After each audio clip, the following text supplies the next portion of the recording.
Hey everybody, I'm Eddie Starr, and this is the College of Rock and Roll Knowledge.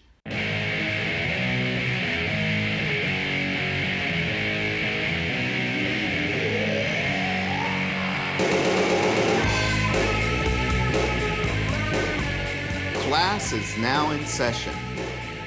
This is where the music and culture that shaped a generation live on, and my own path through the world of rock and roll. Philip Paul Kelly. Hi, do you see me? I can hear you. Remember, it doesn't really matter. Hold on. We're only using the audio for this anyway. Oh, can you see me now? Yes, I can. There, I'm in like the dark. Yeah. How are you? Well, it's just strange lighting in here, you know. Is that okay? Yeah, that's great. Kind of spooky. Oh, it's good to see you, Ed. It's good to see you too. Are you recording already? Yes. Oh. Okay, so you won't mention my Merry Melodies sweatshirt that I'm wearing, right? With all the I love Merry Melodies. You know, I think it's very cool. Sylvester, Porky Pig, and the Roadrunner, and Tweety Bird are joining us today. Aw, that's cool. Oh, and Bugs Bunny, I think. Wait, Bugs Bunny's on there. I'm sorry, that's not Roadrunner. How dare I? And Daffy Duck. Anyway. Well, I had something interesting to share. Do you know what the number one song on your birthday was? On my birthday? Yeah, I found this app. Not an app, it's just like a website where you put in your information and they tell you what songs were number one. All right. So, well, maybe it's a Beatles song. Let me think. 1961. Hold on. Let me think. How can I know that? I was barely. How the would I number know one that? country song, the number one country song was Walk On By. The country song by Dionne Warwick? No. And Walk On By Leroy Van Dyke, the original guy who sang it. And then Big Bad John by Jimmy Dean. And then in the UK, Little Sister was number one, Elvis Presley,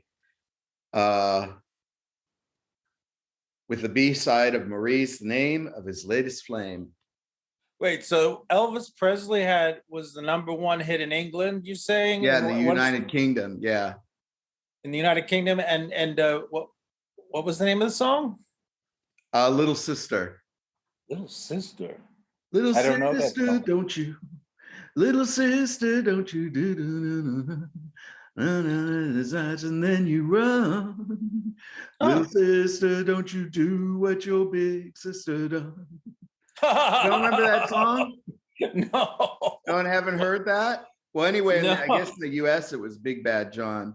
But what would be your favorite Elvis song? Elvis? I can't help today because today I think it's Elvis. I Can't Help Falling. Huh? I was going to say today is I'm sorry to interrupt you. Today is Elvis's and David Bowie's birthday. Both of them were born on January 8th. Wow. So you have to pick one Elvis song. Okay, well, I would say I Can't Help Falling in Love with You, right? Or I Can't, is that the name of it? Yeah. Wise men say only fools rush in. But anyway, I'm a huge fool. And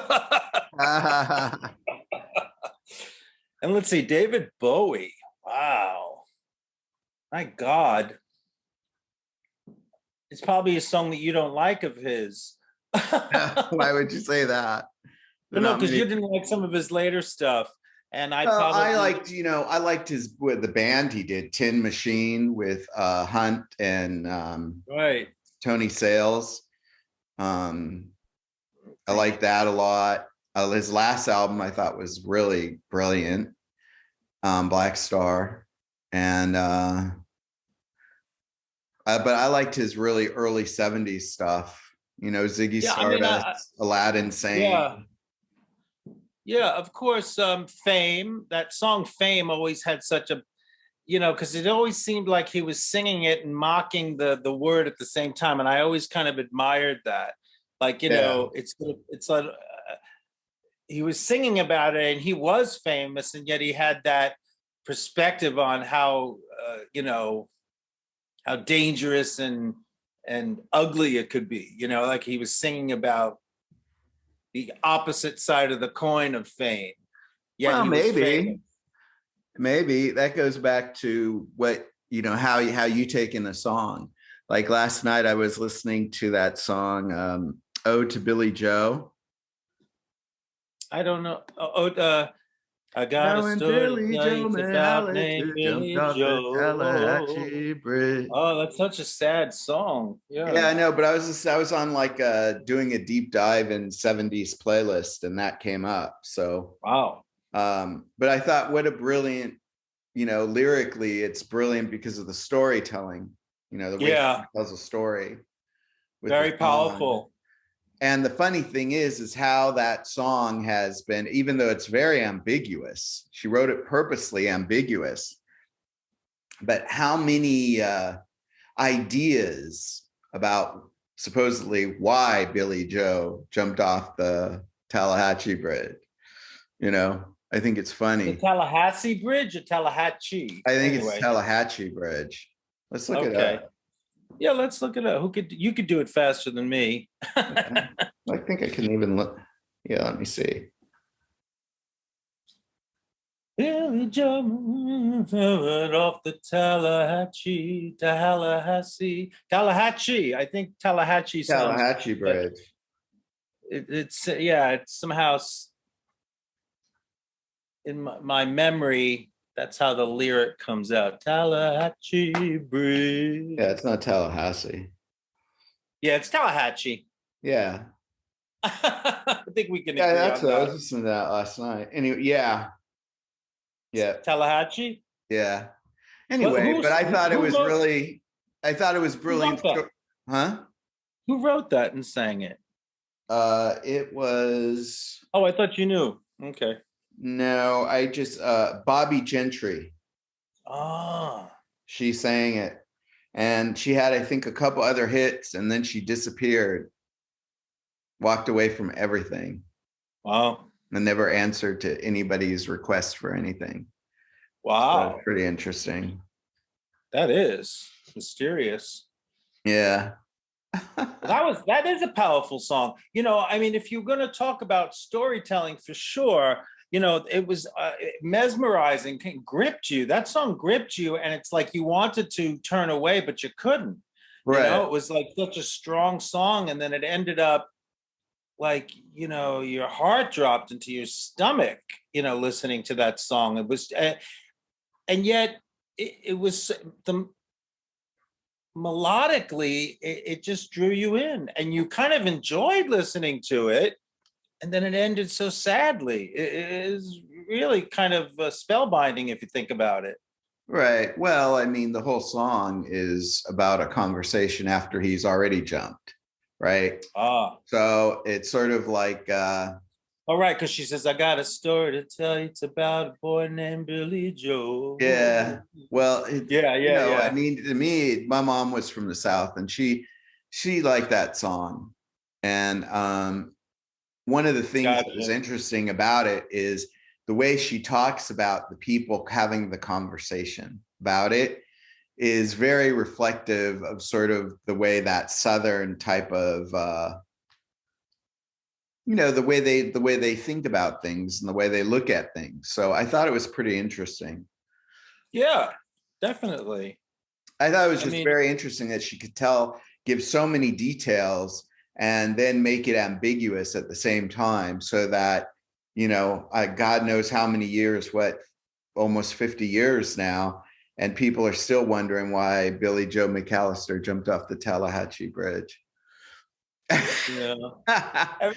Everyone has their own theory, Yeah. but there was Well, I there was mean, a movie about it with Robbie Benson, I remember, and it was very well done, well acted, and I think that kind of answered the question. I mean, maybe that's one person's take, but he was struggling with his sexuality, right. and Well, that's like the big one that everybody tries to co-opt into it.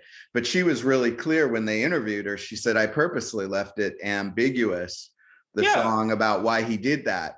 But I think it's interesting that so many people have tried to insist, when she herself, who wrote it, said, "I've just made it ambiguous. You take from what you want from it." Have tried to right. insist that it's about something else when it's. But I guess that's Well, with that's everything. how the movie portrayed it.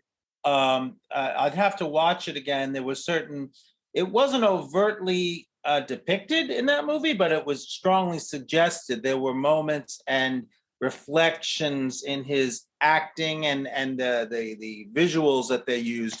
But I'd have to watch it again. But that's what I believe was insinuated in the movie. But that's from my memory. I remember seeing it a couple of times, once or twice, and I was younger, and I did relate to it, but on a very tragic level. It always left me, but yet, strangely enough, that song comforted me because I felt like, I don't know, it embodied something that I felt strongly about too, you know. So that was interesting. I always felt like I understood the tragedy of it. I didn't want to jump off the Tallahatchie Bridge, but it always felt sad. You know what I mean? I could identify with the sadness of that. Right. But also, too, it was really, I mean, she doesn't sing it in a sad way. It's sort of Oh, interesting that people, to me, she that just is sings true. it sort of, she just sort of sings it matter of factly. And That's that's the true. interesting part of it, because it's done like a conversation. And the whole fact that she was up the previous time, or whatever she says in the song, that she was up there with Billy Joe. She was seen with him on the throwing something in the Tallahatchie, off the Oh, Tallahatchie Bridge. So I think it's sort of interesting. But I mean, to sort of get even just thinking about Elvis's story, and and especially David Bowie, who was a master storyteller in terms of like what he did with the album, like Ziggy Stardust, and that's probably one of my favorites. I would say Ziggy Stardust and Aladdin Sane, those two records. well, the thing that pops into my head, and of course, you have a vast musical kind of reservoir of experiential knowledge, more so than I do. I mean, I have different tastes in music. You've opened me up to so many different other genres, and I've grown to really like them. So that I really thank you for. But I have to say, an image that pops out of my head when you mention David Bowie is his duet with Annie Lennox when they sang "Under Pressure." Oh, yeah. The Freddie Mercury, the Queen song, Freddie Mercury song. I just thought that was one of the most outstanding concert videos I'd ever seen. It was so powerfully performed, and oh boy, their combined energy together was just magnificent. Anyway, that's just the thing that pops out of my head. I get a very strong visual. I react to things visual, and plus I love Annie Lennox. And so, and David Bowie together, that was just something, spectacular to say the least. I don't think I can think of anybody else who actually did an album where they assumed a character and told a story. Oh, I You see know what what I you're mean? saying. I'm talking Oh, about yeah. with Ziggy Stardust and what he did with that album. And I really can't think of anybody else who really did that in at least rock and Gotcha. No, I roll. hear what you're saying, and that's iconic what you're talking about. Certainly, I have to admit that I was aware, but didn't get really drawn into that, which is interesting because could easily have been drawn into it had I been a little bit more aware, or had a friend that was a little bit more maybe coaxing, that really liked David Bowie when I was young. Because I remember that album coming out and all the like I said, controversy and excitement around his androgyny, you know, and his what he was projecting and what he was doing. It was so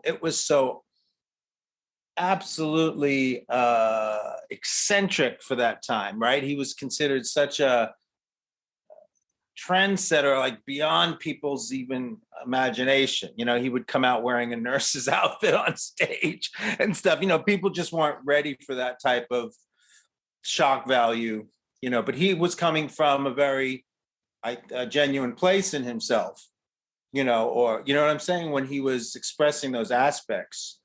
Right. But I think that I think he was more, I mean, creating the whole idea of the rock and roll story as told by a rock right. star. And, you know, Ziggy Stardust and the Spiders from Mars. And that album is still, I think, probably one of the greatest albums ever. Was that his first? No. No. That was way in the, he had a thing come out in the 60s. That's what the famous that's what the famous lightning painting on his face. No, that's right? Aladdin Sane. That's Aladdin Sane. That's Aladdin Sane with a lightning bolt on his face. Gotcha. Sorry. See, there you go. We better stop talking about David Bowie because I don't know a huge amount about. It's just I could say I loved him more when I got older than when I was younger. I somehow didn't connect with what he was doing and singing earlier on in my life. So. Yeah, well, not a lot of people did, really. I mean, I wasn't around. I wasn't even around. Well, I was around, but as a little kid. A lot of this stuff I had to go back to. And I mean, if you look at Elvis and you watch some of his movies and, you know, Jailhouse Rock, if you look at Jailhouse Rock and that whole idea and the ideas that were contained in that movie, it's really the whole idea of rock and roll from the idea of putting out the record himself, the idea of, oh, well, you know, the rejection and, you know, him and his, I forget the woman's name, the actress who played the radio promoter, but, you know, going around and to radio stations and building up a record. And it's funny how many people of different generations, like, you know, you hear people from the whole punk rock thing talk, oh yeah, you know, the labels and we're the ones, you know, now people are doing it themselves. But if you go back to all that time, you know, to the 50s and that movie coming out, you really do see that all of these ideas were already out there. And, you know, they've just been sort of, how can you say it, repackaged in different, you know, in a different way. Or let me ask you something. When you're talking about the plot of Jailhouse Rock and the movie and the record promoter, was that the plot of the movie, or that was? Yeah, he was life? Well, remember he got into a fight and he goes to jail. So there, from a whole point of view of talking about rock and roll, you have the outsider, right? I do kind of remember that. It wasn't. I do kind of remember that plot. I'm sorry because I'm not an expert about that movie. Well, I'm not an expert either. I mean, this is just all stuff that, you know, I've picked up over the years of just, you know, just Judy Tyler was the name of the actress? Yeah, that was her name. Judy Tyler. Right. And I gotcha. No, I do, you know, I wouldn't be able to factually like quote but I do remember that movie, certainly. And so your point is, no, my point is just talking about all these different ways of storytelling and how it's gone through music. You know, if you look at like, from David Bowie doing the ultimate storytelling with the Ziggy Stardust album, or Bobby Gentry's song, Ode to Billy Joe. Yeah. You know, those are very interesting and, you know, very rare things that, you know, that you really do see in music, where an idea is taken. And I mean, it's very hard to write a good song, to write a song, you know, much less a great song. And she was able to do that and really craft it. So it's almost like you feel like you are part of that conversation. You know, when you listen to Bowie's Ziggy Stardust, or you even listen to Diamond Dogs, which I love that album as well, his really early work. They really are masterpieces of creating a story and then just taking you to that way. That's sort of the same way that Elvis did with not so much with his songs, because he was the first one, you know, well, he did, you know, in his own way, but not like Bowie, but he created the story of the rock star. Okay, so what you're getting at really is what I'm hearing is, you know, the I don't know, the genius or the craftsmanship or the mastery of storytelling through song. You know, and some people are stronger at that than others. Obviously, you know, some people come up with sort of a lyric and something that's bouncy, you know, and you catch on and what have you. But I mean, every song obviously is coming from somewhere and someone. But there are people that are masterful at that. When they're writing and you get drawn in, you really feel it, and it doesn't. You know what I mean? It's coming from. Well, I mean, there are people who are known for different things, because, you know, like an artist is not necessarily a great musician, right? There are people that go and play sessions and do things, or play in orchestras, that are really great musicians. Or you have really great guitar hero players, you know, players like Eddie Van Halen and people like that, who really excel with the instrument. But there are very few people who can really embody, either with their songwriting or with their artistry. And David Bowie, to me, represented the artist, because he was able to successfully craft a story that included, you know, sort of the whole rock and roll thing, like with Ziggy Stardust, the rise and fall of Ziggy Stardust and the Spiders from Mars, or the Jailhouse Rock movie, which told the story of the rock star. So you're saying it was somehow autobiographical as he was living it, but then he also imagined it kind of he elaborated extremely and imaginatively, and I don't mean in a false way, but he used his imagination to create archetypal images of what it felt like to be a rock and roller and encounter the world as such, right? As a rock and roll person. I guess so, but to really just sort of tell the story of a rock band, the ultimate rock band, I guess, Ziggy Stardust and the Spiders from Mars. I mean, I can't say, for me, it came from him, so it was coming out of his own experience, where he was right. But what I'm saying is, if you look at people who sing, right, anybody who records on a record, most of those people are just recording songs, or they're recording whatever they're doing. There are very few people, and I can't think of anyone outside of Bowie who did that, who like created a fictitious persona. I mean, you hear people who like have like concept albums, but not someone who went out into the world and created this concept, and I am Ziggy Stardust and I am doing this thing. And he had, you know, he told a story with that album.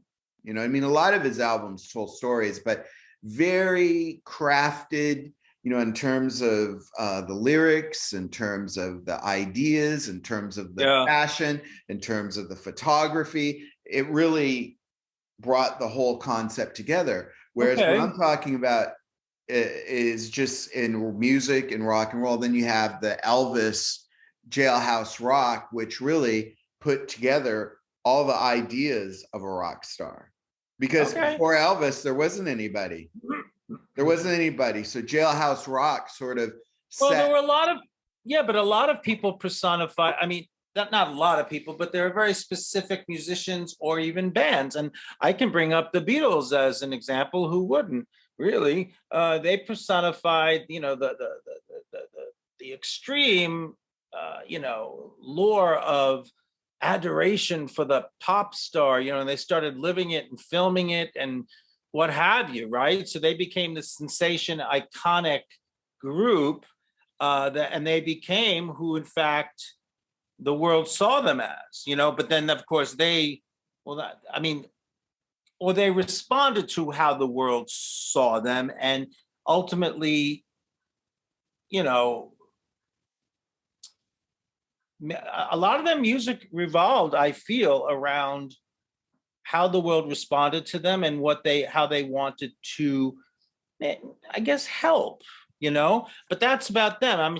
What you're talking about, I know what you're saying, but I'm seeing it from a different perspective, that there were bands and there were people, not all of them, that do take their experience and somehow craft a story out of it. But I mean, every musician and band would have a story, right? We just get to see some of those that become icons and have become, people like Elvis and David Bowie that are in the spotlight, but they used that, or they became that themselves, a story within themselves, and everything they did became a story about who they are, and they were able to also lend themselves to those kind of stories too. Right. And I will say the Beatles did that too. I mean, they did, the Magic Mystery Tour. They did, right. What was it? Sergeant Pepper's Lonely Hearts Club Band. Yes. So yeah, it's fascinating. I mean, but some people are more masterful at that than others. As you say, some people, and that, there's no right and wrong, I say, but I tend to be drawn into or drawn toward the storytellers. I always even say, and you can probably quote me, I don't know if I'm quoting myself properly, that I need to hear the lyrics. If I'm listening to a song and I can't understand what the fuck someone is singing, I immediately get bored. I mean, like it's in half a second. It's a millimeter of a second. I get bored. I'm like, what the fuck are you saying? Right. And I know some people don't mind, like, they just like rocking along and they get a word here and there and they're cool about it. But I'm out of there. I'm just like, I can't connect. And I find it I don't find any value in that. But that's just me. I'm just saying, I know it's a form of like, kind of rock and roll. And if you can get a word in here, it's really about the riff and whatever, and the experience. That's cool. I understand. I'm not saying it's a fact. I'm just saying it's my reality. It's how I respond. I'm like, if I can't understand what you're saying, it's a big issue of mine. Right. Well, I mean, to be fair, there's a lot of bands and songs that people don't completely understand what they're saying. But the question is, when we're talking about that, or we've had other conversations about this, is how far out do you want the vocals? I mean, to me, it's like if you're talking about a rock band or something, I think that it has to be placed very carefully, because you want to be able to hear the instrument. You don't want to sound like the vocalist, like a lot of vocal type performances or vocal piano type things where the vocalist is everything. And that is, to a great extent, the whole Broadway thing, and theater people. They are very focused on the voice because generally, obviously, they're trying to tell a story or sing their lines or whatever they're doing. But a lot of times they take that idea of the musical and, at least the people that I've met, and they try and think that everything is like that or something like that. I don't know, I mean, I think that where you're looking at things in a different way from when you're thinking about a show tune or something like that. You're singing a song that's part of a greater story, and you're trying to convey what you're trying to convey from the story, the script, and the dialogue, and all that stuff. The voice is the main part. But I think that, if you listen to a lot of, really hard bands, you can hardly understand what they're saying. But I have an interesting thought, and then we can go. This is sort of a non sequitur in a way. I know you want to get back to more about. Oh, we can talk about anything. Go ahead. No, but it's interesting. I wonder sometimes maybe they plan it that way, where they want to only allow you, or maybe it just happens that way. I don't know. That you get a word here and there enough to like draw you in. The song is strong enough, and it makes you want to go find out what those lyrics are.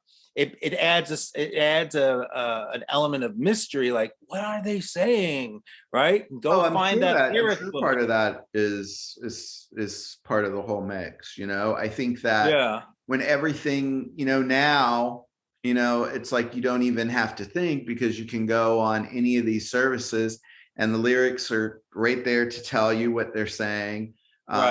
They have everything is presented to you. So it's like you don't have to really make any effort to do anything, which on one level, it's great to have that type of access. But I also think that there's something to really seeking out something. It gives you a different connection with the music, just like the whole act of, it's like all this streaming stuff, right? It's great that, oh, wow, I have all these albums right in my pocket, and I can listen to them anytime I want. Well, that's really good. But what if, the label or the artist decides to pull their work off the platform that you're paying for the streaming service, right? Then you're sort of screwed. And I think that is where a lot of people haven't really thought that through. They just assume that, everything will always be available right there. And I also too, I think it going back to storytelling. I think when you buy something, whether it's a CD or vinyl, it's like you are part of that story. You are part of that story. You own a piece of art. And that's a really good point. And it also changes the psychological dynamic in terms of the relationship with the artist. Whereas if you're just on to me, it's like the Spotify and Apple, while it's great to, have all these services that allow all the streaming to take place, they're still really just glorified, like on-demand radio stations. Like, remember on TV, if you had cable years ago, you could go to the end of like channel 99 or something, and then you could stream. They'd have music on TV, or you could stream on demand free things. And I think that is really what streaming is. I think it's like that. It's just like an on-demand thing, which is cool. But at the same point, but it goes away. You stream it and it goes away. It's not. I mean, you can buy that track and then stream it whenever you want, but you're right. It lacks something physical to hold on to. And then it's also, it feels like it sort of gets lost with the wind. It goes into the ether. It's like the experience is sort of just, I guess that's okay. I mean, I guess there's an argument for people that say, well, if I buy too many physical things, whatever. But I think more and more people are getting back to wanting to have something to hold, and you know what I mean? An actual, as you say, being a part of that, right? People used to buy albums. Like, I wouldn't have thought of that as a kid. What you just said, I wouldn't have had that insight. Like, wow, I'm a part of like buying a Beatles album or whoever, the Carpenters that I loved when I was a kid. I didn't realize. I mean, of course, it affected me, but I wasn't as conscious of it. I was becoming part of that legacy by buying their album, by buying their, later on CD, right? Right. But I mean, that's part of the whole thing that's going on right now, is with the decentralization of everything, and the fact that, all these music magazines that there used to be, like Cream magazine or Circus magazine, a whole generation would have a shared story, right? These are the bands. Like if you talk to someone and they start talking about certain music, then they don't have to tell you how old they are. You know how old they are. You can place them within time. And, one of the things I was thinking about too was that maybe, for instance, in this whole story thing, maybe a lot of times when you were born, or like, we started this conversation like, okay, you were born on, this specific day, and these songs were, number one at the time. So maybe that has played some part in your experience and in your development as a character, because what was going on in the physical world that you came into, you know what I mean? And it's like, for me, it was on my birthday, it was Hey Jude was number one. Oh, wow. And then the UK, it was Those Were the Days. Oh. And so it's sort of funny that on that day, those specific songs were happening. You know what I mean? So I think that has a lot to do with people's attitudes. I think that's how I think it frames how you look at the world to a certain extent, and how you look at your peers. You know what I mean? Because there was that shared bond of something, not like, whereas today, everything is so, you could be talking to someone and they could be talking about some like, Hulu show, or someone has Netflix and they're talking about Netflix. And if you don't have Netflix and you're watching Hulu, or you're on this and that, yeah, it's great. It's all out there, but everybody's in this, in their own bubble and their own story. Yeah. So I think that's one thing where you have a lot of I would just assume, I don't know, of course, it's just theory. I've been thinking about a lot of these different things, a lot of people who are in bubbles who don't really feel connected to anything or feel like they have any shared bond. Because if I talk to someone who I went to school with, I know, oh yeah, do you remember that album? Do you remember when this was happening? Yeah. Do you remember the US Festival if you grew up in Southern California? Now, it is true that I've talked to people who grew up here in New York, like my friend Henry, who we mutually know. And Henry's experience growing up in New York was much different, of course, than me growing up in Southern California. Yeah. But there's one thing that we did have in common is we did know about certain bands, and there were certain things that you can talk about. And those form sort of like the foundation, I think, of a generation and of what happens. And I think people who are born on the day, if whatever song is playing on the radio, then I think that's sort of setting the tone, because music is such a powerful thing. I think it shapes your attitude a lot. Well, you may not even know it. Well, you'll have to send me the names of those songs so I can look into them, because I don't know them. Just send them to me. Yeah, no, I'll send them to you. But I'll have to listen to them. I may actually know them, and I just don't know I know them. But I may have heard them and don't realize. But that's an interesting theory, I'll say. I don't know. But I think it certainly reflects, as you say, the songs and the music can't help but reflect the times that they come from, they come into, come out of. So I think absolutely. So I would say, everything is a reflection of the time. I mean, we see a lot of stuff today. If you want to come in today, but to today's music, it's so repetitive and redundant and without any kind of originality. I mean, we can get on a soapbox about that for. But I think the whole thing is that, you have this whole glut of stuff out there, right?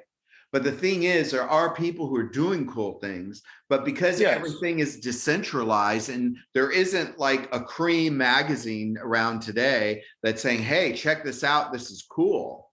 Nobody can find them unless someone stumbles upon them and says, hey, you know what? I think you'd like this band. Check it out, or check out this music, because it's just this huge glut.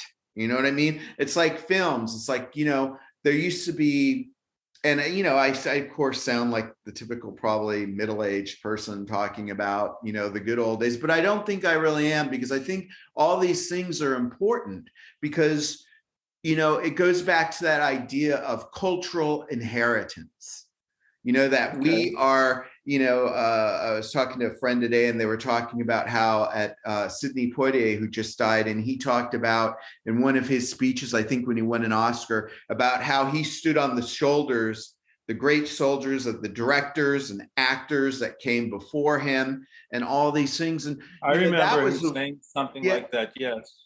Yeah, and that's the one thing that where I think it's really important to really understand all of these things, like, it is important, yeah. Because that's your inheritance. That's the collective inheritance that we get, that is passed on. So when someone talks about the mamas and the papas, or someone talks about, Peter Bogdanovich's What's Up, Doc, which is one of the greatest screwball comedies ever filmed. I mean, anybody who watches that film, and you watch that car chase through San Francisco that they did, and there's, of course, no CGI, none of that other stuff. And you see these, these great actors, Ryan O'Neal, Barbara Streisand, Austin Pendleton, Madeline Kahn, the great Madeline Kahn, who is just brilliant in that. And you really begin to understand,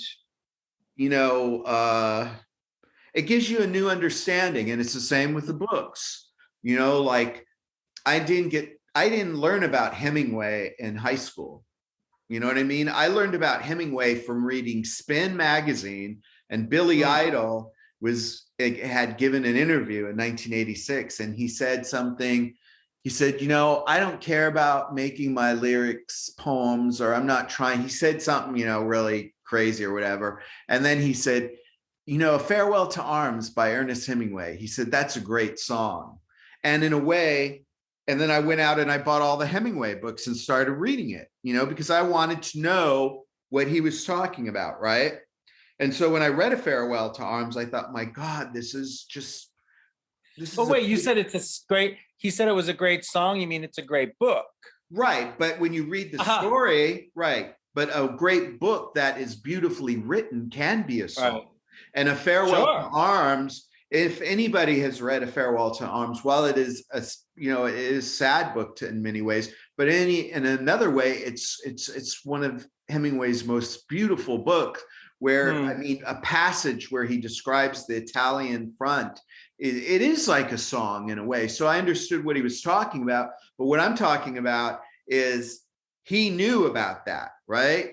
So he talked about it in this magazine. And when he talked about it in this magazine, I read it as a fan, and I was like, oh my God, I got to go out and find about that. So it wasn't some English teacher at school telling me, oh, you got to read this and this. It was someone who I thought was really cool and respected, still respect, saying, oh, you should check this out. And I went and did that. And so I think that, all these. Yeah, I think you're right. I think there's a lot of suggestion that goes on in our learning, more so than what's thrust upon us in school. I mean, I think that's in some ways what you were saying.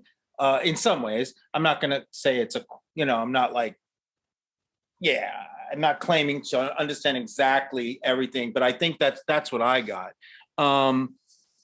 I think that's how I learned too. I think we learn a lot from what's suggested by our friends. I got deeper into really liking the Beatles because of who I was hanging out with, my friend Paul Castrotaro, who actually wrote a lot of music and stayed friends with him all my life, still am friends with him. And things that are exposed to us through our connections to other people is what we become enticed with or curious about. And then we go out and somehow, we maybe like what they like. They listen to it so much, they talk about it so much, we become interested. It's almost like it just we absorb it, becomes part of our who we are, and then we actually enjoy it. And it's because then we also see that it's part of that person too that we enjoy, and it becomes part of us. So I mean, I think that's I can look back on what you were saying and say, I think that's truly how I learned the most, is by things that were suggested to me, or maybe I suggested to people. I mean, I think that's how, if I look at it, I think that's how I learned the most. Now, there were things in school, I won't put school down completely, that I really did get something out of. But yeah, that's interesting what you were saying. It's about, you know what I'm saying? You were talking about things that are suggested, things that you hear, things like Billy Idol suggesting A Farewell to Arms being such a great book. So you right away, because of your adoration maybe, or your real respect or love for Billy Idol, you went out to see what he was talking about, you know, and then you became well-read, you know, of Ernest Hemingway. You know, yeah, I haven't read all of Ernest Hemingway. I think I read Farewell to Arms in English class, you know, with the whole class. Anyway, well, that's fascinating. It's an interesting look at how we develop what you're talking about. Right. Well, what I mean by that too is you look at your journey. If you think about your journey and you think about things that you've been interested in, things that, you know, that you've spent a great deal of your life participating in or focused on, a lot of the things that a lot of times were either, how can I put it? You happened upon in the culture, you know what I mean? When there was a culture, like a shared culture that, you know, this is the way we see the world. This is, you know, it's not, you know, it wasn't fragmented. You could look and everybody could have a conversation, or you could have a conversation with anybody. I mean, maybe now with the whole decentralization of everything, it'll make people more interesting, and people will start having conversations if they can, you know, have those conversations, you know, with people who are, you know, who are into other things. But my whole point, I guess, within this is that in terms of how I've been thinking, in terms of, you know, like today being the birthday of David Bowie and Elvis, you know. I don't know. I think what you were saying a lot, I really got drawn in, you know, this very conversation, right? You start saying things and now I'm like thinking how little I really know about David Bowie, you know. I mean, there's so many things. But I'm just saying it's suggestion, right? I mean, a good teacher will be a good suggester, or I think somebody that really draws you in to being curious. And so we teach each other, and whether it's through our own curiosity or love or like of something, or somebody intentionally, you know, suggests something to us. Right, that's true. But I mean, I think it also goes back to how you're brought up, you know, in your home. You know, like my parents I was always taught, you know, if someone's telling you not to check something out, then you should probably go check it out. You probably should do that. You know what I mean? Right. So the whole idea of like, okay, this is what everybody's going to do, and this is what we're going to say, and this is what we're going to think, that was firmly rejected. And I think that, you know, you go to school and you learn, and you learn some stuff in school. I mean, I never really, to me, like, you go to school and it's a curriculum, and they're there to really, you know, and there's some teachers I'm sure who excel and who love teaching, and who, you know, you have to look at it in a balanced way. But for the most part, a lot of the stuff I learned about was just by hanging out at school. Not like really in the classroom of school. I mean, I had great teachers, some teachers who really did reach out to me and who did say really profound and meaningful things and who did care. But I think that a lot of this stuff that was happening was really, at least in Southern California, where I was really centered around you know, either it was centered a lot around the Hollywood story, because that collective thing there, you know, that idea just sort of permeates everything. And the whole idea, of course, of the story of the gold rush. California was the gold place people went for the gold rush, right? So that idea of going somewhere else and getting your gold, that is still like, I can just go and just do it, you know? And, you know, I think that in terms of, see how those stories affect people's ideas about things, you know what I mean? And I just think in terms of, you know, like going back to the beginning of the conversation with, you know, what Elvis contributed in terms of the rock star, and how he really did sort of set the template for everything. I mean, there had been people like Frank Sinatra and stuff like that, but they weren't like, they were stars, but there weren't, they were not like Elvis and what he did, not only as a singer and a musician, and well, he had a great physical appeal, don't forget, and so there was an adoration. Yeah, but he was for teenagers. He was for teenagers. No, I know, but don't. And not only that, but he became I mean, he really did have a strong physical appeal, and then people, of course, really started listening to his songs beyond that, and then they got drawn into his personal story and struggles, you know. So right, but I mean, all of that stuff is right. But what I mean, I don't mean to cut you off, but I mean, all that stuff was later. What I'm talking about is like the beginning, like the Jailhouse Rock movie. They told the story, that's a story that's still being told. Today it may be being told with like a pop star, right? But it's still about the nobody, the outsider coming in, making a record, getting a big hit record, and then doing their thing and becoming successful. Yeah. And then maybe having to deal with the challenge and understand, and then it puts their success in perspective. So I think that, you know, that story that he told, and then you go with the world Bowie. Has changed so much, right, since then? Yeah, that's true. That's very true. What was it? And, what does it say? The more things change, the more they stay the same. Kurt Russell said that. Escape from LA. And also there's that great proverb, there's nothing new under the sun. It's nothing new. Yeah, it may seem that way, but it's all right. How much really has changed? Well, it's, I mean, I don't, that's something, for another conversation, because we could go on and on, I suppose. But that brings us to, you know, the Rockquiem CD and the Rockquiem one, that, right? Oh, you mean you just had come out. I'm telling you about, that was a quick transition.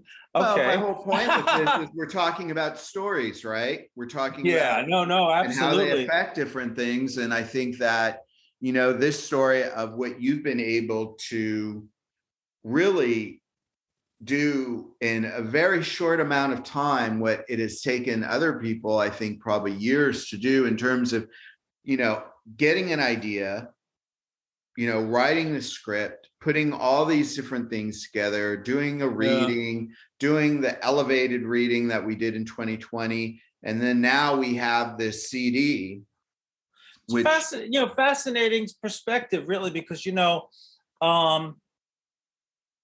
I see what you're saying in a way, and I didn't stop to think once. Now, this has been going since, let's see, before COVID, you know, whatever calamity hit us. And let me think here. 2018, I started writing this. I think we did our reading in 2020, right? That was elevated reading, but I did a reading with you in 2019. Right. And but I had to write it first. So, I mean, it's been going on, let's see, it's 22, 21, 20, about 4 years now. The time goes so fast. But yeah, you know, I think I get right. I did get an idea about someone, Peter Martin, who owns the Triad Theater that I happen to be working at right now, just because we had remained friends over the years. And he just turned to me one day and said I looked like this particular wrestler, and I never thought of myself particularly, or I never thought of myself. I never was particularly interested in wrestling. I get a glimpse of it and watch it for a little bit, but it wasn't something I was, really devoted to watching every Saturday or something. But I became interested. I just got my wheels turning, and I started doing some research, and it just stirred my curiosity and interest about what this particular man, and then what wrestlers in general go through, put themselves through, are motivated by. It's so varied, and but this particular character, of course, is what is the storyline that I based my writing on. But it was there's a common thread, I think, in most of the storylines, as I could say, if I want to talk about Rockquiem that we are now talking about, Rockquiem for a Wrestler. So yeah, I wrote this story. So much of myself came pouring out into it. Aspects I made up, aspects that were true to myself or just reflections of part of myself, aspects that were truly just reflections of this character that someone mentioned, or this person that someone mentioned that I looked like, that I read about. And so it was a collection. It was, as you see, it's interesting. You were saying what stimulates us. You were hearing Billy Idol. I'm going to reflect back. You heard Billy Idol mention Ernest Hemingway. Boom, boom, boom, boom, boom. Got interested. Sparks went off. You went and sought out everything you could about Ernest Hemingway and became, and absorbed that. So I started to, I guess, in writing this story, so many things became interesting to me, and then thus got inspired in me, and then started pouring out of me. And that's how I experienced writing. I had never written a play before. I had to look up and research what that was, and then how to, how the different aspects of it. But I did it. And then I just got really, really immersed in it. And then your music, it came to me, reading some of your lyrics one night. I realized how aligned they were. It was like I always mentioned, and you'll hear in past maybe interviews and things, that it was like a puzzle piece. I read a lyric of yours. I think it was the song Narcissist or Savior, one of those songs, which we ended up using. You licensed to me to use in this musical play. I realized what I was writing aligned so well with what you had written years ago.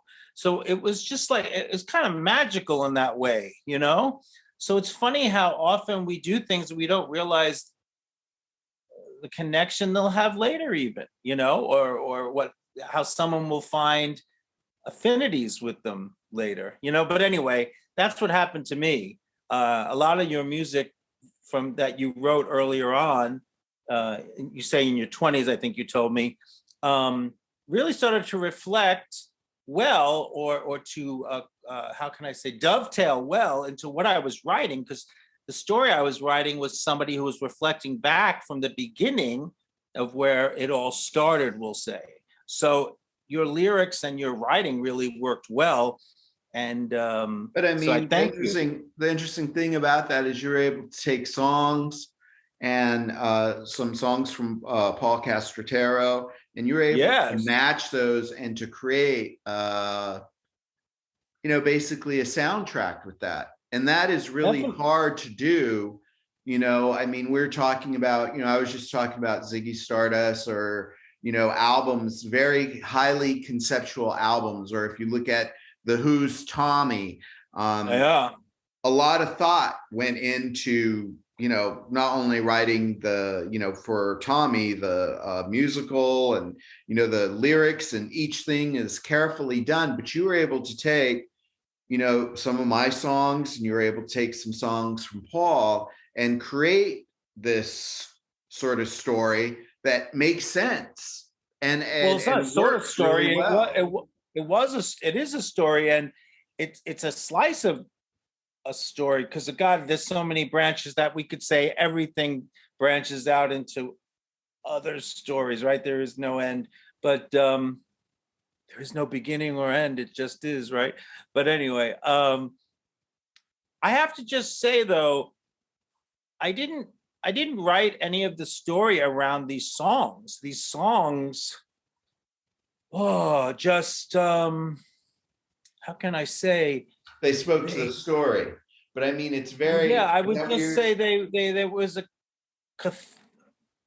was a cathartic experience revisiting or discovering the lyrics you wrote, and then I knew of the songs that Paul wrote, but then I wrote the words. I wrote the words to the dialogue first, and I realized, wow, that song would really connect well out of this dialogue, So, it was lucky that I knew of the songs that Paul wrote, and then discovered, of course, I've heard your songs, but I never, as I say, looked at the lyrics closely. And when I did, I was like, man, I remember calling you up, absolutely enthralled and excited, and hoped that you would agree to let me use some of these songs. I wasn't sure you were going to, because you weren't, I don't think, sure what I was doing at first. But I was so excited because I discovered, holy mackerel, these songs you wrote connect so well out of, as if they're an extension of the dialogue I've been working on. And it was just such an enthralling, thrilling, growing, mind expand. I mean, it was, oh God, I'm trying to look for a word to really capture what it was like. It was just so, wow. I don't want to say explosive, but it was expansive. That's what it was. It opened up my life to a whole different thrust and motivation to want to do something, and that was amazing. And then that in itself really connected to the character I was writing, because wrestlers really find their sense of thrust, if you know what I mean. They have to know how to get out there and, sock it to them or sock it to the other guy, right?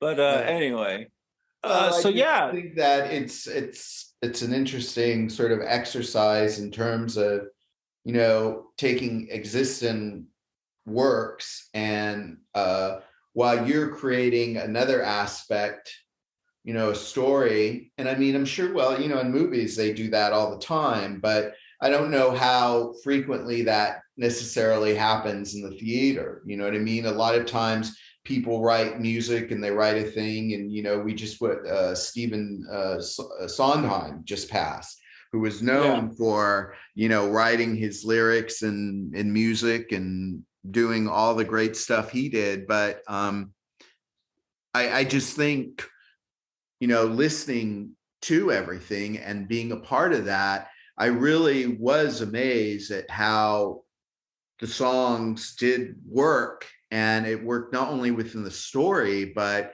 it really did make sense. And now with this album that we have, just completed and put out, I think it, you listen to it, and even though it's a selection of the songs from the show that we did, it in itself tells a story. It's true. It's so funny. We did pick the songs when we were talking about doing this, taking from the live recording of the reading, which was recorded on 12 tracks, right? Not 14, it was 12, I believe, correct? I don't know. I think they had a lot more than that. Okay, but when we were talking about that, and I was lucky that you were able to actually zero in on the opportunity, because I was not as focused as on this project after the fact. I needed a break, but luckily you saw the opportunity because of your experience at what we had, the gold mine really of recorded information, you know? And so the songs we chose are strong songs. And you're right, listening to them, and I was, you know, this has been an incredible journey for me. I had not worked on a recording like this where we actually were going to see it through to mixing and mastering. And, you know, I'm talking about, you know, something that I was connected to. I mean, I've done some recording before, but to see this whole process and be so immersed and engaged and connected to it, and see how it all, the development and how each part of the process is so important. I mean, I'm sorry, I know I'm not trying to overemphasize or over dramatize anything, but it really surprised me, you know, hearing the raw recordings and then hearing the mix after we worked hard on that. Well, I'll just plug myself a little and say that I had a great hand in doing that mixing, and I did it just being blessed with a good ear for, I guess, dramatic punctuation or just hearing a good sense of balance within ensemble of sounds. But anyway, and then I had the good fortune of you giving it your what do they say? Seal of approval. You said, Philip, you did a good job on that. I was like, really? You know, I mean, it really was. Yeah.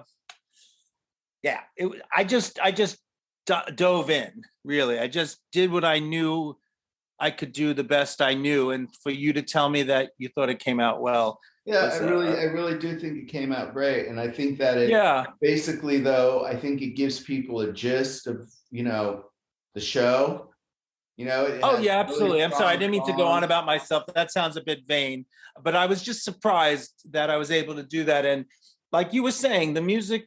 Sorry to cut you off. Excuse me, Ed. No. But the music, the tracks do progress and have a storyline to them. Listening to them, they really do go through, and a listener could get a sense of the story that we in fact told at that reading.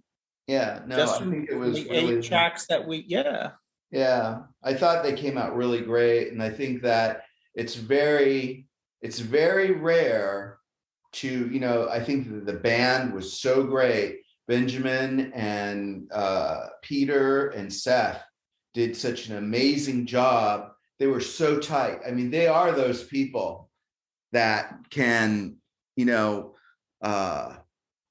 just go in and everybody plays and it's all there. You're all there. We happened to luck out. We really lucked out. Yeah, no, they really are great musicians, because there's not a lot of people I can think about that, where you've gone in and it's, a situation where you're working, and everybody, I've worked with great people, obviously, over time, and for which I'm very grateful. But I really do think that the fact that the level of musicianship, everything that went on within the process of putting this together, I think it's going to be something that stands on its own as well, even outside of the reading. You know what I mean? It's like a lot of times I think soundtracks, while it is considered a Broadway show tunes type thing, I think it's something so different in terms of a show, and being able to, if you go back and you listen to, like the Rocky Horror soundtrack or Tommy or any of those, really absolutely different things, I really do hear it as, of course, not comparing it to any of those, but in that vein of something that is completely different from what is, from what's the status quo, for instance. Well, yeah, absolutely. Those things stand out though, Ed. albums like, I'll even mention Hedwig and the Angry Inch, which I don't think you're familiar with as much, or maybe have heard some songs. I've heard some You know, songs if you from listen, I'm sorry. I said I've heard some songs from it. Yeah, very well written and incredible theater and storytelling. But anytime you listen to an album, and no matter who has done it, if it seems like one song kind of not kind of, if one song connects or bridges to the next song in some way and takes you on a journey, you know, when you listen to that album, it becomes one of your favorite albums. And I have a couple I could name that do that for me in the musical theater genre or realm. I would say something like Evita, West Side Story, Les Miserables, and then Joni Mitchell's Court and Spark. I mean, you probably have some albums too. I'm just thinking of certain albums take you on a journey without a doubt. You feel like each song blended and it was almost like one long song, And I think our CD has a real touch of that, if not a strong touch of that, where the songs progress and they end up with your song Technicolor Dreams, the final cut on the CD, really punctuating what was just sung. And so for that reason, I really feel that, the songs really do tell a story. And I think when you and I listened to it together, I waited for you. I think you came a couple of days before Christmas. I really physically, my mouth, I'm saying my jaw was dropped to the floor, but I was really, really surprised because I had never experienced something I was involved with being quote unquote mastered. And then listening to the sequence of the songs that were being done, not only did they sound good, but one led into the next, Right. And it was quite a wonderful experience. I went on and on about it after we got off. And it's not to blow my own bugle or horn loud. I'm just saying I was really quite pleasantly surprised. I was like, wow. And I really felt like I had gone through not only the experience because I wrote the play, but which I'm just talking about listening to the songs. I really did get a sense of a story being told. Yeah. No, Did you? I really think it's a great album. I think or EP. It's not technically an album, it's an EP because there's 8 songs, but I think that it really is really strong, and I think people will like it. I think they will. And each song stands strong on its own. That's what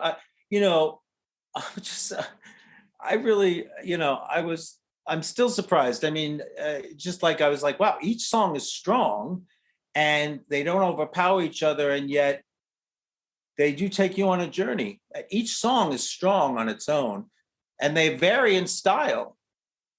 Absolutely. So yeah. Fascinating experience. And we did write a song for the show, right? I wrote lyrics. Well, you wrote it with Paul.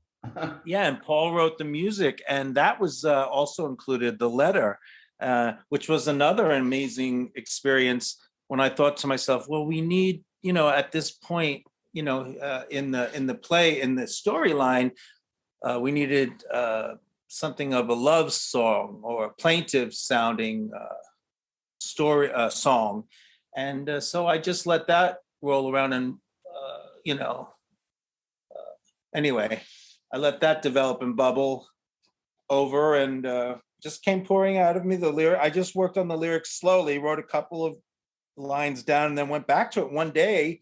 It just all came pouring out. I wrote the rest of it all in one day. And I just sent it to Paul and he wrote the music for it and came together nicely.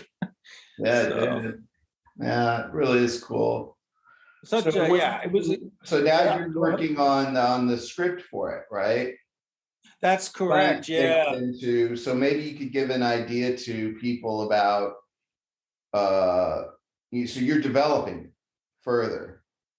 Yeah, this is now being adapted for the screen. not that it couldn't be done as a theater, a staged piece again, for sure. But a whole new storyline out of this story has propagated and has begun to grow.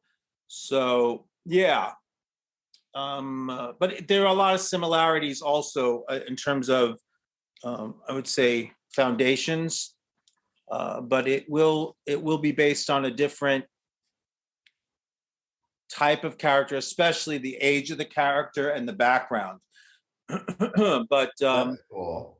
So the same kind of sorry. surprise progression. I'm sorry, the same kind of surprising progression, though, and absolute bridge to the similarity of plot from the play.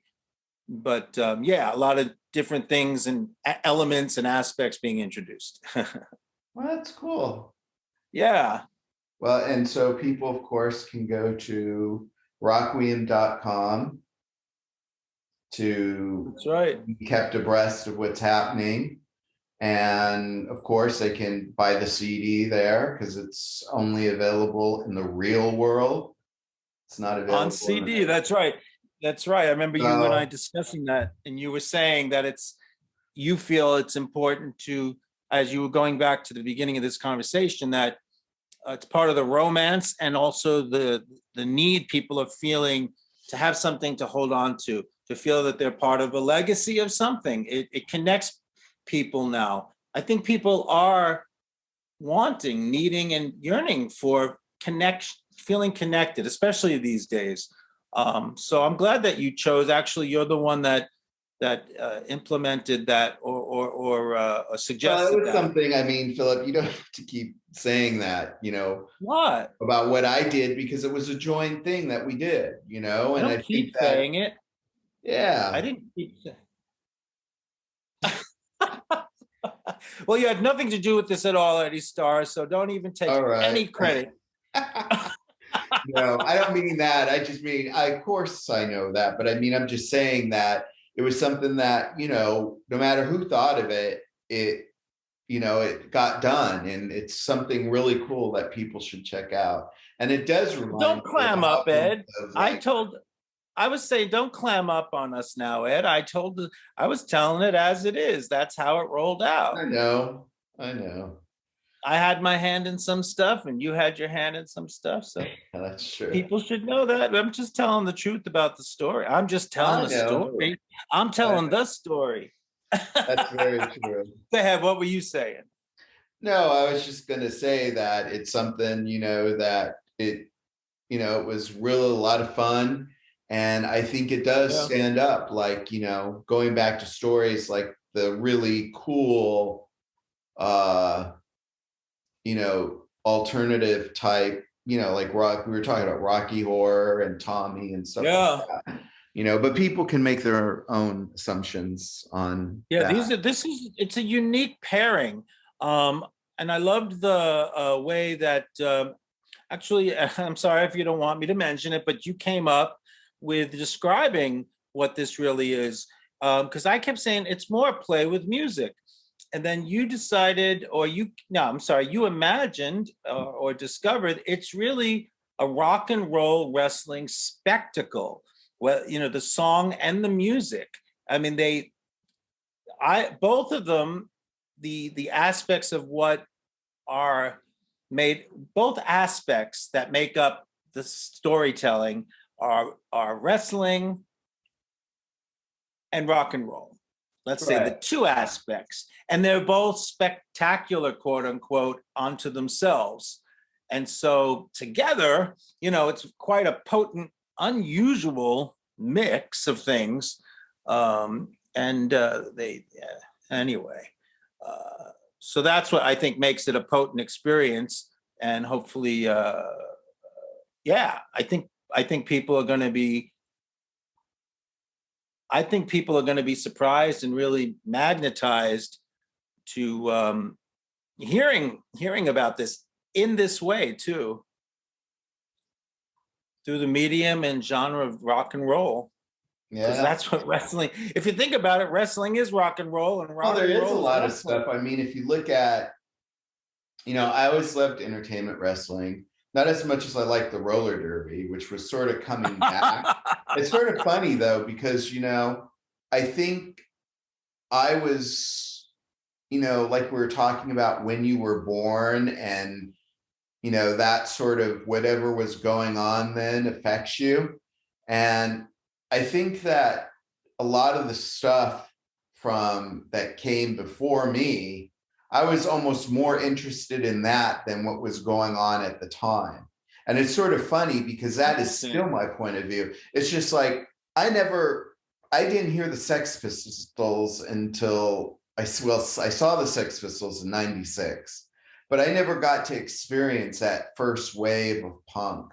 I heard about it as a little kid, and it caught my interest, but it always was things that sort of were just before me that I thought were interesting. I mean, I was not really ever interested in, to a great extent, current culture. I like some things, but one thing about the roller derby, and I will say wrestling, is it's both rock and roll. It has those elements, elements of being out there, being charismatic, being raw, being physical. It's a physical experience. Concerts are a great, a great rock and roll concert is a physical experience for the performer and a lot of times the audience. And I think that, and it's also tragedy. It's also tragic. It's also tragic. There's comedy and tragedy right in. Yeah, but I mean, I think though, if you're putting that into a broad context of the rock and roll story, or any story for that matter, there's always the tragedies, there's the happiness, there's the good things. I mean, you have to find the nuance in between, because it's like, it's like you used to hear, and you still hear, right? People talk about, all the labels are terrible, or all the, this whole story that went through music, and they're ripping everybody off. And you're like, really? In 2022, you're so uneducated that people are still ripping you off, and you're still going into that story. And, you have these people, they act like nobody can think for themselves or do anything, or they want to blame other people for all their problems. You know what I mean? Now, if you're talking about 50 years ago, 60 years ago, there was a lot of shit going on, but even then you had to get into the nuance of it. So whenever I want to speak to the nuance for a second. I think there's a lot of good stuff, and a lot of people given opportunities, Yeah. Oh, I hear, definitely. But I think more and more, I think what we've proven to ourselves in this process is doing it yourself. Like I said to you one day, no one's going to believe in what you're doing more than you are. And you were like, yeah, that's true. Right. But what I'm talking about is Wait, I want to, whoa, 1 second. 1 second. I just want to finish my thought here. Sorry, Ed. Oh, it's okay. I'm sorry. And talking about nuance, there was something you said way back in the beginning of this conversation about the Billy Joe, the Ode to Billy Joe song. Right. And the nuance in that is what you were saying, is that she was just telling it as a story. And yet such a in a nuanced way. She was merely telling a story.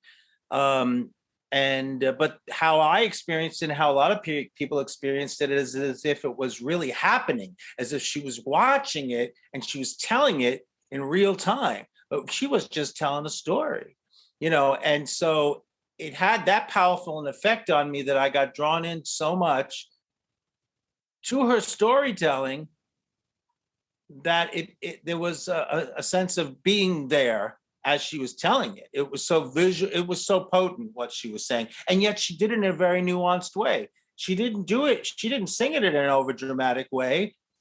But what I mean by nuance is she didn't say what happened. What I'm saying is that's true too. That's another nuance. Right, but when I'm talking about nuance, is there's good and there's bad, and there's all these things that go on, and and then there's the in between, right? Yeah. So to me, it's like rock and roll and being out there, and the whole idea of the great ideas, whether it's wrestling, whether it's rock and roll, whether it's roller derby, or anything like that. There's a lot of great stuff in it. There's tragedy. It's like any story, right? All those stories, and we can take from it. But the minute that we try to see one thing within it, like with the Ode to Billy Joe, like I said, that song, she didn't say why he jumped off the Tallahatchie Bridge, right? Yeah, look how much but there's a whole bunch of people, if you go on the internet or if you talk to people, that think that they know what she was talking about when she said that why he jumped off. You know what I mean? See, that's the drama, but that's what I find fascinating, that there's a whole movement that came out of that, and also that it drew such an interest to make people so mesmerized and magnetized to that story, that they became so interested, and yet she I hear what you're saying. It's fascinating. Right. So what I'm saying is when you say less, less, then that creates interest. And that creates things. And then you let everybody else do the talking, and people can take away from it whatever they want. When I sat down to write, like you were talking about, now you were able to take some of my songs and see them in this story you had written, right? Right. But when I sat down and write those songs, I wasn't like thinking about anything in particular. I was just thinking I would like to write a great song. And, I have this idea, and that's what I want to do. But you said, what I'm talking about is within stories, and what all these things do is that there's all this stuff that goes into it. Like, for instance, we see ourselves in other people's stories, right? Yeah. That's why people want to be an actor. That's why people want to be a musician or a rock star, right? Not a musician, a rock star, because there is a distinct difference. And what a tragedy. That's the whole point, right? No, I was making a joke. When people see they want to be a rock star because they see the rock star, I said, what a tragedy that is. Well, not always. I mean, there's some great stories. Yeah, it is. But there is, but I think that the one thing is that rock stars, wrestlers, and roller derby people have is that right. People inspire each other. That's for sure. That's true. But the point I'm trying to make within all those archetypes of the roller derby guy or girl, the wrestler, and the rock star is that they go for the jugular. They don't take prisoners. So there is going to be tragedy because they're outside of the whole thing. Yeah, people like rock stars. They like watching wrestling. They like all that as long as they're watching on their TV the story. Right. But the reality of it, they don't want to see. And most people don't want to see. And that's why that's sort of like the sacrifice you make to be a part of this great rock and roll story, right? So I would say that, I guess it's a great place to, wrap it up, right? Wrap it up. Okay. What do you think? No, no, this was terrific. Thank you. I mean, honestly, I knew we were going to talk about the CD tonight, and I was excited about it. So really looking forward to you, coming on the podcast. So I'm thankful to you for inviting me, because I knew that we would be talking about the CD and the journey we took to both make this CD and to talk about how powerful it ended up being, not just for us, but a lot of people that listened to it and saw the reading. But we talked about so many things tonight, and it's about how things connect. But it's also about courage too. That's the other thing about it. You know, that is, you know, courage. I saw on Twitter. I saw on Twitter the other day. What's her name? And she works for the Spectator here. She works for the Spectator, the newspaper or whatever. And she was saying, I forget her name. She was writing about, what happened to the culture?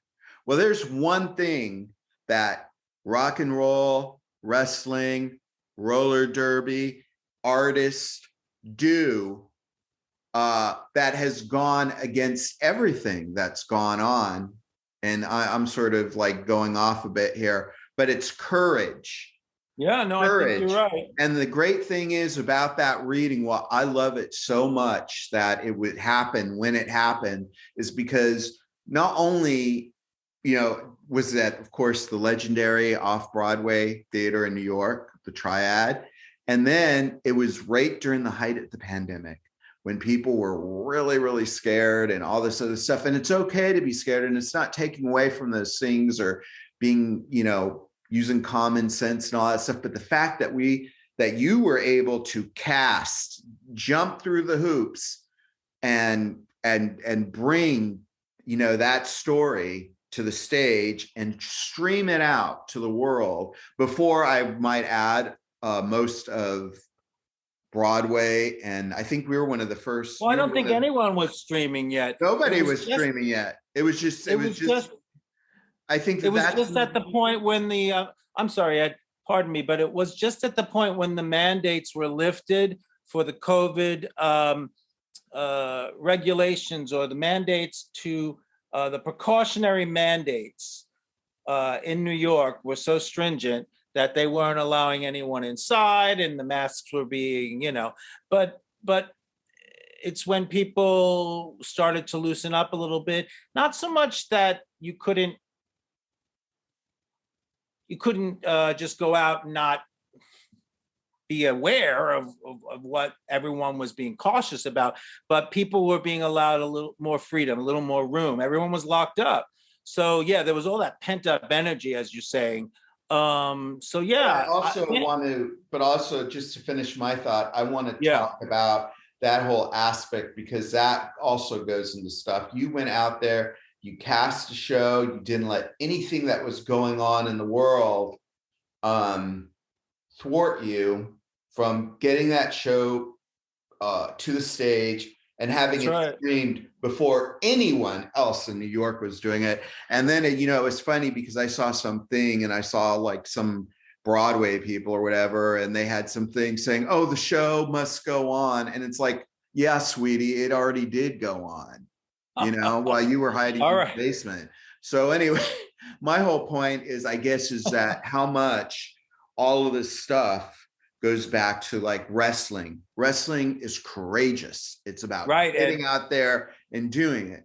What is roller derby? Roller derby is about, for those of you who don't know what roller derby is, I'm going to let you go out and find out what it's about. Go find out. It's about going in for the jam, and then you can look up what going into the jam meant. But I have to tell you something.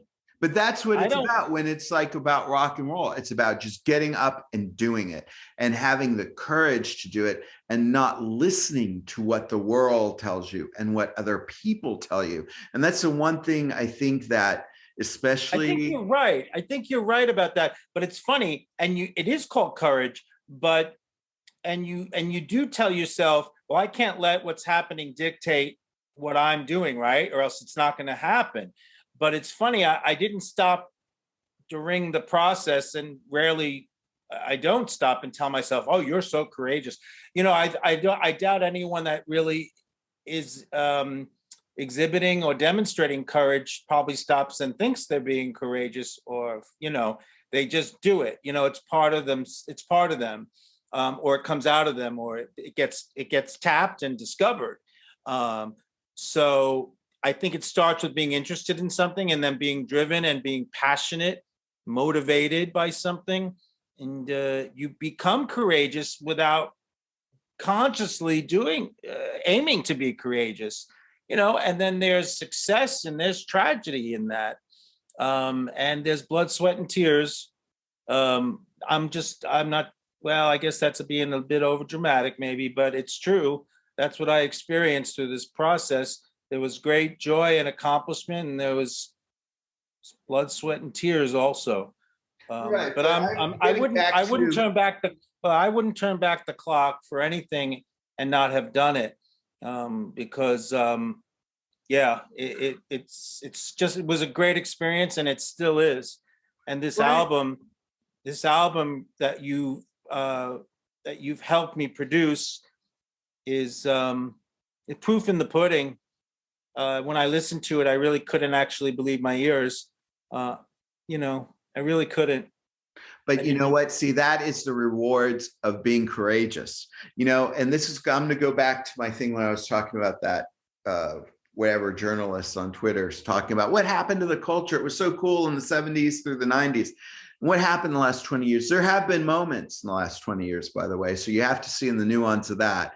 But this is the thing about courage, too. It's not only courage about doing and not listening to people around you and people in the world. It is also about having the courage to create something new. It has the courage to get out there and seek the help, the financing, or whatever to do it. You look at how many remakes are we going to see come out of Hollywood? Because executives and all these people don't have the courage or the imagination to do anything new. It's like I was watching, you watch some of these shows, like I was watching the Star Trek for several nights on Hulu, right? The original Star Trek, which is, to me, the only Star Trek there is, the original Star Trek series.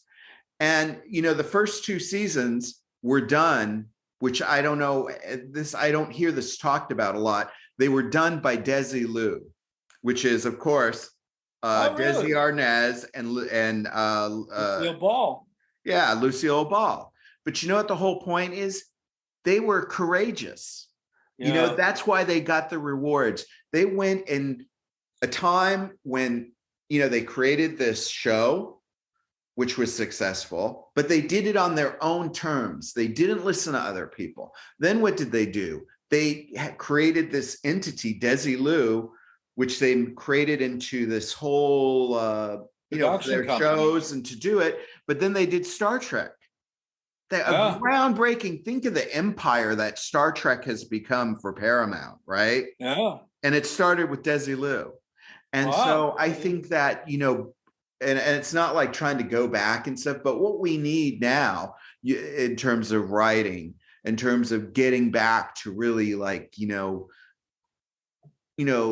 just some movement, I guess you could say, in terms of music, although it is happening. I do see it. I do feel it. So I don't want to be completely, sound like the middle-aged person looking back, because it's not about that. I think that people are maybe reluctant to take risks on something that's but you see, but see, that's the point I'm trying to make. It's not just about taking risk on the writing. It's about life is a risk. And if you don't look, if you are looking to be safe in your life, then, which is, you're going to be bored. You're not only going to be bored, but you will accomplish nothing. The culture will suck.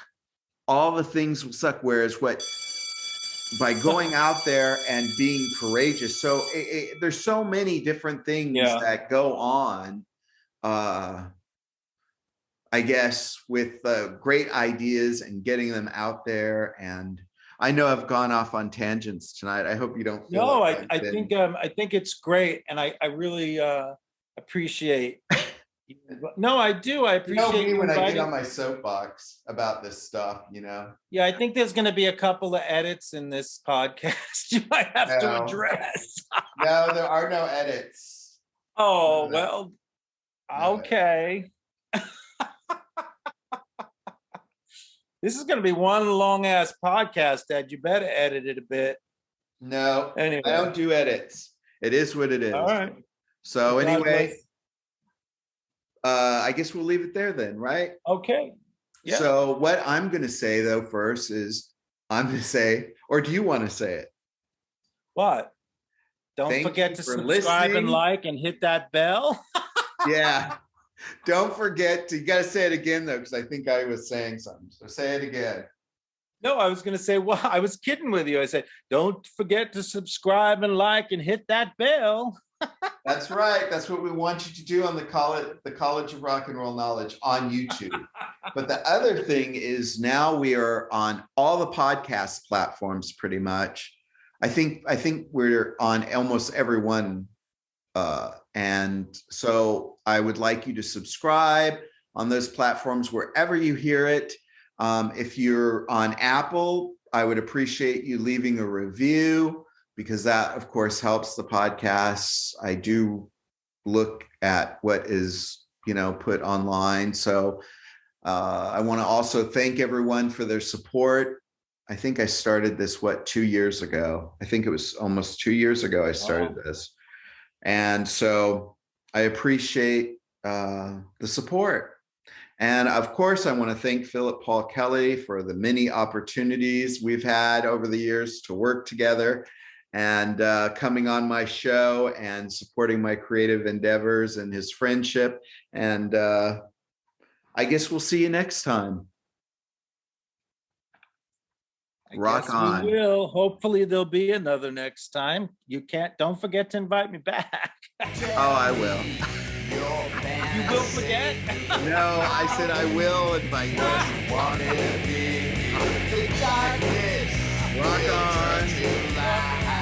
I'm your dirty secret tonight. Dream or not, and take a look inside.